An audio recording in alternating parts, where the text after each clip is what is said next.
안녕하세요. 대한변협인증 조세법 전문 변호사 이민우입니다. 오피스텔 하나 가지고 있는데 팔려고 보니까 이게 양도세 비과세 요건을 충족하는 건지 아닌 건지 잘 몰라서 많이들 헷갈려 하시는데요. 이 비과세 요건이 상황마다 다른데 하나라도 놓치면 양도세를 고스란히 내야 합니다. 실제로 최근에 이 요건을 잘못 체크했다가 1억, 3억이 넘는 고지서를 받고 저희 사무실로 찾아오시는 분들이 계시는데요. 이 영상 보시고 나중에 세금으로 손해보는 일 없으시길 바랍니다. 일단 오피스텔은 주택일까요? 아닐까요?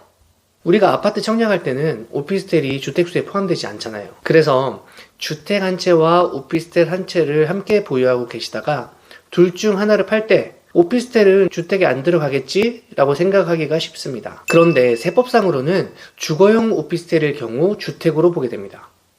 청약할 때 오피스텔을 주택으로 보지 않는 근거는 주택법인데요. 오피스텔은 건축법상으로는 업무시설로 분류가 되기 때문에 주택법에서 정의하는 주택에는 오피스텔이 포함되지 않습니다. 그런데 세법에서는 경우에 따라 오피스텔을 주택으로 간주하고 세금을 부과합니다. 사용용도가 주거용이면 주택으로 보고 업무용이면 주택으로 보지 않게 되는데요. 그러면 어떤 기준으로 오피스텔을 주거용으로 보는지 업무용으로 보는지 한번 살펴보도록 하겠습니다. 소득세법 제88조 제7항 주택의 정의에 그 근거가 명시되어 있는데요. 주택이란 허가 여부나 공부상의 용도 구분과 관계없이 세대의 구성원이 독립된 주거생활을 할 수 있는 구조로서 대통령령으로 정하는 구조를 갖추어 사실상 주거용으로 사용하는 건물을 말한다.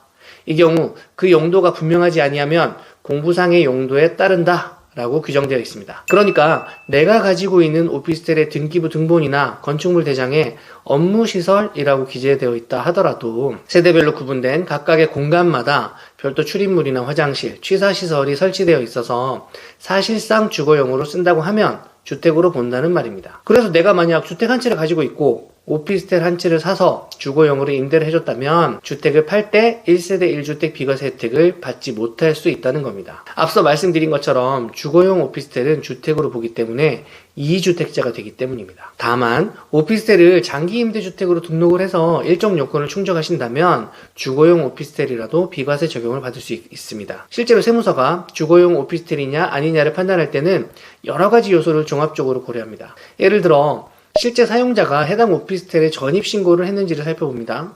일반적으로는 회사 사무실에 전입신고를 하진 않잖아요. 거주하는 곳에 전입신고를 하니까요. 그래서 전입신고가 되어 있다면 사실상 주거용 오피스텔로 보는 겁니다.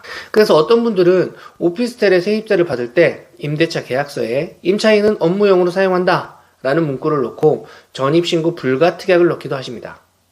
그리고 임차인이 전입신고를 안 했으니까 계약서에도 업무용이다 라고 적어놨으니까 업무용으로 인정받겠지 라고 생각을 하시는데요. 이게 그렇게 간단하진 않습니다. 실제 오피스텔이 주택으로 간주돼서 양도세가 중과되는 사건들을 살펴보면 아까 이야기한 것처럼 세무서는 양도세 과세를 할 때 여러 가지 요소들을 종합적으로 들여다봅니다. 예를 들어 임차인이 해당 오피스텔을 업무용 사무실로 해서 사업자 등록을 했는지 확인을 하는 건 물론이고요. 임차인들에게 연락을 해서 어떤 용도로 사용했는지 확인을 다 받습니다. 그리고 임차인 주민등록 초본과 사업소득 지급 명세서를 확인해서 실제로 사는 주거지가 어딘지, 소득이 어느 지역에서 발생했는지 이런 것도 다 살펴봅니다. 거기에다가 해당 오피스텔에서 나온 전기나 가스, 수도의 각 사용량까지 확인을 하고요.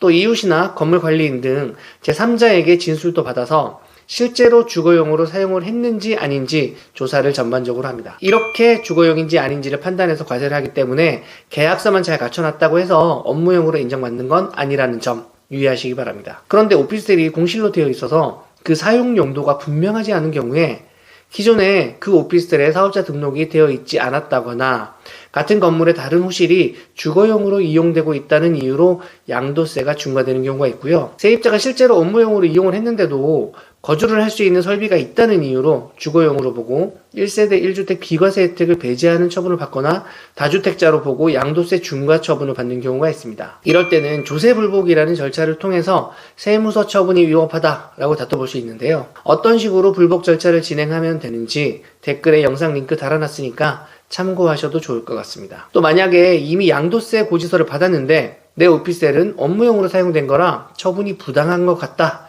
라고 생각되신다면 댓글에 달린 번호로 연락 주시면 제가 법적으로 다퉈볼 만한지 검토해 드리도록 하겠습니다. 오늘도 영상 시청해 주셔서 감사합니다.